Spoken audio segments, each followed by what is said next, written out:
खेडीमध्ये त्या नवीन प्रमाणात जिल्ह्यामध्ये आज 400 ते 500 गावांना पाण्याचा वेढा या ठिकाणी उडलेला आहे। दिवसापासून नांदेड जिल्ह्यामध्ये प्रचंड प्रमाणात अतिवृष्टी झालेली आहे। जवळपास 400 ते 500 गावांना पाण्याचा वेढा ओढलेला आहे। पूरग्रस्त क्षतिग्रस्त जी गावं झालेली आहेत, प्रचंड प्रमाणात पिकांचं नुकसान शेतकऱ्यांचं झालेलं आहे। नांदेड शहरामध्ये प्रचंड प्रमाणात लोकांच्या घरामध्ये पाणी गेलेलं आहे। एवढं होत असताना सत्ताधारी पक्ष प्रशासन कदापि त्यांच्याकडे लक्ष द्यायला नाही। ज्याप्रमाणे यंत्रणा हलायला पाहिजे होती ती यंत्रणा हल्लेली दिसत नाहीये।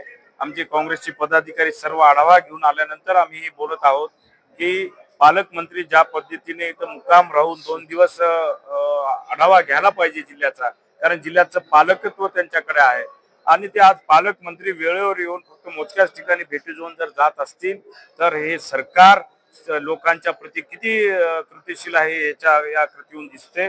त्यामुळं मी आपल्या माध्यमातून आमच्या काँग्रेस पक्षाच्या माध्यमातून आज मागणी केलेली आहे की जे शेतकरी इथं जे शेतकऱ्यांचं नुकसान झालेलं आहे त्यांना प्रति एकर 2 लाख रुपये आणि जे शहरात जे घरामध्ये पाणी गेलेलं आहे त्यांना प्रति घर 25,000 रुपये मदत शासनाची तात्काळ या ठिकाणी नांदेड जिल्ह्यामध्ये देण्यात यावं।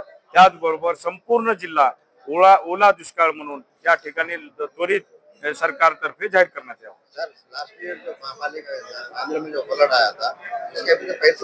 मागच्या वर्षी सुद्धा अशीच परिस्थिती नांदेडमध्ये उद्भवलेली होती। 12,000 लोकांची यादी झाली होती।